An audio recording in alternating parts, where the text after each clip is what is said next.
So, welcome aboard for an awesome experience that's also awesome for the environment. Ready for the ride, Bobby? Yeah. I'm ready. You ready? Of course I am. Right here, harder to come back and when it gets dead.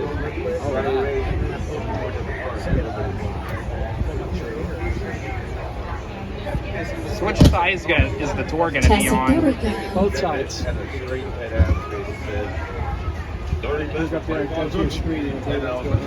Hello, everybody. How are we doing today? Now that I have a working microphone. So, hi, my name is Gina. I will be your guide today. And we have our amazing driver with us, Richard. Everybody say hi, Richard. Hi, Richard. And he'll be getting us through this tour fast and furiously, but also safely. So first off, I do want to make sure that everybody has their 3D glasses. If you do not have your 3D glasses, wave your hands in the air like you just don't care. Except you need to care because you need those 3D glasses. And if you do not have one of our amazing STAs will get them for you. Also, make sure that you're leaving your arms and legs inside the vehicles at all times. If you have any small children whose feet do not touch the ground, please move them to a center seat in the tram. There will be dinosaurs on our tour today. They do like to eat small children, so keep them safe by having them on the inside seat. But we got the okay to head out, so wave goodbye to everybody still on the tarmac. You will never see them again. Or maybe you will. I don't know your life. Now, as much as I love being the center of attention, I do have to share my spotlight today with our amazing co-host, who you might know from SNL, The Tonight Show. If I got any fellow Bostonians on board, the classic fever pitch, here's Jimmy Fallon. Oh, hey there. You made it. Welcome to the Universal Studio Tour. I'm Jimmy Fallon. I'll be making sure that you get through this experience in one piece. You've got the very best guide. Gina. And the greatest driver. Richard. They're the best. I love them. Even though Gina. owes me $5. What? I know you guys are excited to go on the tour, but first, a few safety rules. Thanks, Jimmy.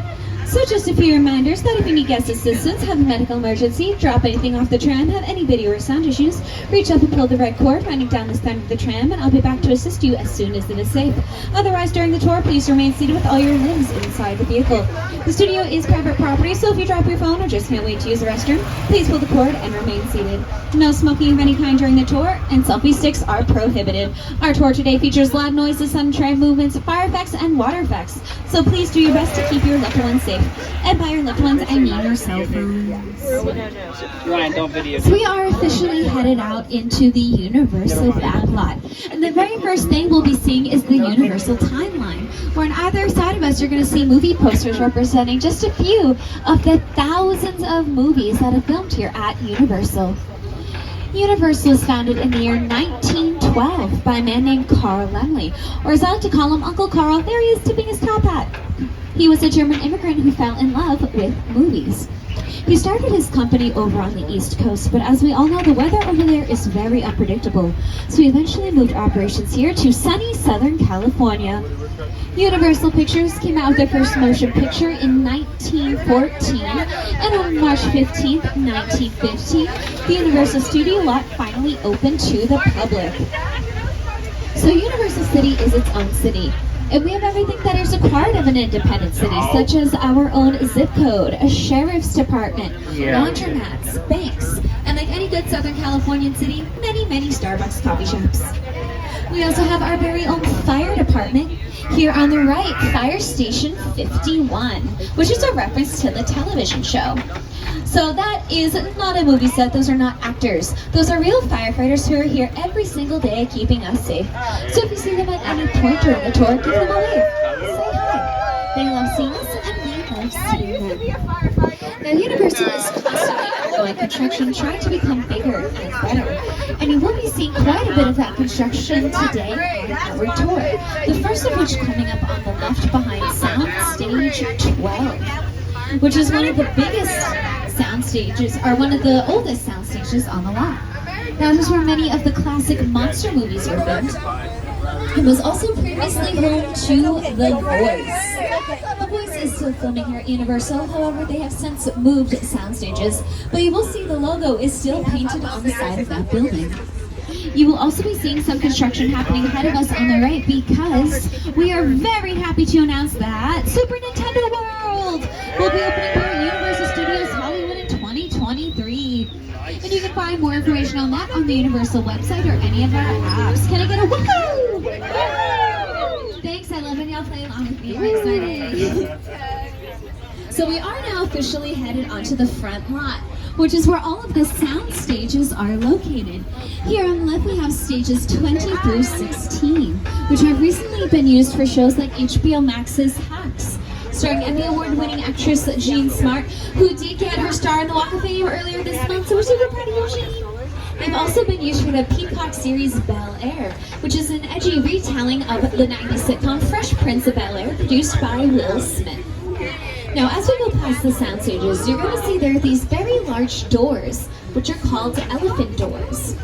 They got their name because during the golden age of Hollywood, there used to be real-life circus animals here at Universal, and they needed doors big enough to fit legitimate elephants.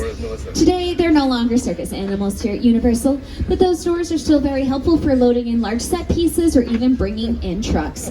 So if you see any elephant doors open at any point during the tour, take a peek inside, see what's going on.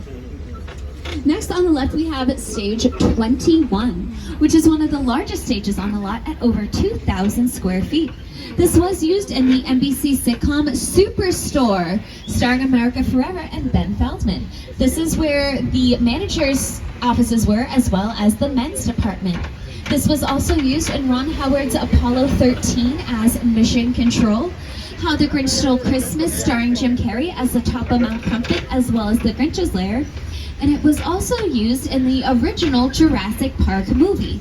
This is where they filmed the scene in the kitchen where the kids were hiding away from the dinosaurs, as well as when the Jeep Wrangler came crashing through the trees, all of which filmed on stage 21. And who's ready for Jurassic World Dominion coming out June 10th?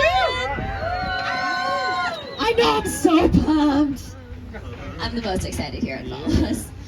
But next, coming up on the right, we have even more sound stages 41 through 44, which are very commonly used for filming sitcoms. Universal has a very long and proud legacy with sitcoms, many of which filmed amongst these sound stages, and that includes shows like Coach, The Jeffersons, Parenthood, Sabrina the Teenage Witch, as well as The Good Place and Mr. Mayor, both of which starring Ted Danson. Today, and most recently, these sound stages have been used for filming the final season of Never Have I Ever on Netflix, produced by Mindy Kaling, starring Maitreyi Ramakrishnan. And coming up here on the left, you are going to be seeing the trailers, which are used for Never Have I Ever. And you can even see those are being used as dressing rooms for the actors, as well as hair and makeup, wardrobe, etc. And also additional offices that you might need on a set. That's what all those trailers are for. So they get ready over there and film over here. But coming up on the left, you're about to see Ted the Bear cheering with the dirtiest martini you will ever see, because he is celebrating the production of the new Ted television series, which will be acting as a prequel to the movies. And they are filming now. Next on the left, we are seeing all of the bungalows, which were built during the golden age of Hollywood to act as dressing rooms for contract players. During the golden age, actors would be put under contract at movie studios, and during that period of time, they could only do productions with that studio. Former contract players at Universal include Lucille Ball, Doris Day, Rock Hudson, and Jimmy Stewart. Today, contract players aren't really a thing, so these are heavily used by various production companies, such as Jordan Peele's The Monkey Paw Productions, who brought you Us, Get Out, and Nope this upcoming summer. Also, Dwayne "The Rock" Johnson's $7 Productions, who brought you Young Rock. Elizabeth Banks' Brownstone Productions, who brought you Pitch Perfect 2. And also Mark Platt Productions, who brought you Dear Evan Hansen, both on Broadway and the movie, and with bringing us the new Wicked movie. So we'll be defying gravity here at Universal very soon. Next on the left, you're going to see one of the most notable bungalows, 5195, with a very familiar silhouette on the side of that building. That is the silhouette of none other than Alfred Hitchcock, because that was his bungalow while he was here at Universal filming his television series, Alfred Hitchcock Presents. today that is being heavily used by the production companies